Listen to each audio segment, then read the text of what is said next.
அஸ்ஸலாமு அலைக்கும். Hi friends, வெயில் காலத்துக்கு ஏற்ற மாதிரியும் நோம்பு திறந்துட்டு குடிக்கிறதுக்கும் ஒரு ரிச்சான டேஸ்ட்டில் சூப்பரான கஸ்டர்ட் சர்பத்து வந்து குறைவான செலவிலே ரெடி பண்ணிடலாம். இஃப்தார் டைமில் கெஸ்ட்டெல்லாம் வந்திருக்கப்ப ஒரு நாளைக்கு இந்த மாதிரி செஞ்சு கொடுத்தீங்கன்னா டேஸ்ட்டு அல்டிமேட்டாக ரொம்ப ரிச்சான டேஸ்ட்டில் இருக்கும். குறைவான செலவிலே செஞ்சிடலாம். 10-12 பேர் சாப்பிட்ற அளவுக்கு. செய்கிறதுக்கு முதல்ல நான் வந்து சப்ஜா விதை, பாதாம் பீசன்லாம் ஊற வச்சுக்க போகிறேன். நான் வந்து மொதல் நாள் நைட்டே இதை ஊற வச்சுக்கிட்டேன். நான் வந்து மொதல் நாள் நைட்டே ஜெல்லியும் செஞ்சு வச்சுக்கிட்டேன். ஜெல்லி செய்கிறதுக்கு வந்து சைனா கிராஸ் அகரகர்ன்றது வந்து 10 கிராம் எடுத்து அதை வந்து குட்டி குட்டியாக வெட்டிட்டு ஒரு அடுப்பை பற்ற வச்சு வடை சட்டி வச்சு நான் வந்து 10 கிராம் அகரகருக்கு வந்து 1/2 லிட்டர் தண்ணி ஊற்றிருக்கேன். தண்ணி நல்லா கொதித்த உடனே வெட்டி வச்சுருக்க அகரகரை போட்டு நல்லா கரைச்சி எடுத்துக்கலாம். தண்ணியில் போட்ட உடனே அகரகர் நல்லா கரைஞ்சி வந்துடும். அது கரைஞ்ச உடனே அடுத்து வந்து ஒரு 150 கிராம் சர்க்கரை வந்து அது கூட சேர்த்து நல்லா கரைய வச்சுக்கிறேன். சர்க்கரை நல்லா கரைஞ்சதுக்கப்புறம் 3 பாகமாக வந்து தட்டில் ஊற்றி வச்சுக்கிறேன். நான் வந்து இதில் வந்து ஃபுட் கலர் சேர்த்த போகிறேன். உங்களுக்கு விருப்பம் இல்லைன்னா நீங்கள் ப்ளைனாக ஒயிட்டாக கூட வச்சுக்கலாம்.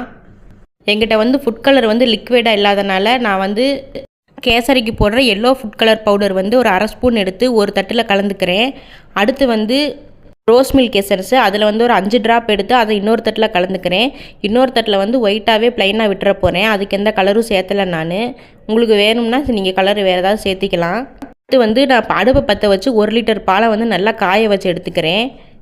பால் காயறதுக்குள்ளே வந்து ஒரு 50 கிராம் ஜவ்வரிசி வந்து இன்னொரு அடுப்புலையும் சேர்த்து அதையும் நல்லா வேக வச்சு எடுத்துக்க போகிறேன்.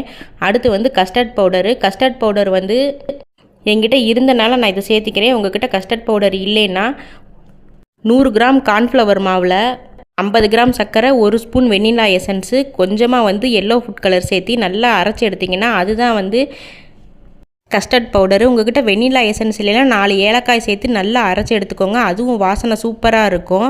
இப்போ வந்து பால் காஞ்சிருச்சு. கரைச்சி வச்சுருந்த கஸ்டர்ட் பவுடரை அது கூட சேர்த்திட்டு கொஞ்சமாக தண்ணி ஊற்றிட்டு அதையும் கழுவி ஊற்றிட்டு நல்லா மிக்ஸ் பண்ணிக்கலாம் கைவிடாமல், இல்லைன்னா கட்டி விழுந்துடும். அதை நல்லா கலந்ததுக்கப்புறம் நான் வந்து 100 கிராம் சர்க்கரை சேர்த்துனேன். அதையும் நல்லா கரைச்சி விட்டுட்டேன். எனக்கு வந்து இனிப்பு பதாதனால மறுபடியும் நான் 100 கிராம் சர்க்கரை சேர்த்திட்டு நல்லா காய்ச்சிட்டு கீழே இறக்கி வச்சுட்டேன்.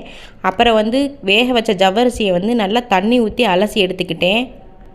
அப்புறம் வந்து ஊற வச்ச பாதாம் பீஸுன்னு சப்ஜா விதை எல்லாத்தையும் எடுத்து வச்சுக்கிட்டேன். அடுத்து வந்து செட்டான ஜெல்லியெல்லாம் வந்து க்யூப்ஸாக கட் பண்ணிவிட்டு அதையும் வந்து எடுத்து வச்சுக்கிட்டேன் தனியாக. இப்போ வந்து காய்ச்சி இறக்கி வச்ச கஸ்டர்டு மில்கில் வந்து ஒவ்வொன்றா சேர்த்த ஆரம்பிச்சிடலாம். வேக வச்ச ஜவ்வரிசி, பாதாம் பீஸுன்னு சப்ஜா விதை எல்லாத்தையும் சேர்த்திட்டு எல்லா ஜெல்லியும் எடுத்து ஒவ்வொன்றா சேர்த்த ஆரம்பிச்சிடலாம். ஜெல்லியெல்லாம் சேர்த்து நல்லா மிக்ஸ் பண்ணி ஒரு மூடி போட்டு ஃப்ரிட்ஜில் வச்சு ஒரு 2-3 மணி நேரம் விட்டிங்கன்னா சூப்பரான சர்பத் ரெடி ஆயிரும். பயங்கர டேஸ்ட்டாக ரிச்சாக இருக்கும். நீங்கள் ஒரு தடவை இந்த மாதிரி ட்ரை பண்ணி பார்த்துட்டு எப்படி இருந்துச்சுன்னு கமெண்ட்டில் சொல்லுங்கள்.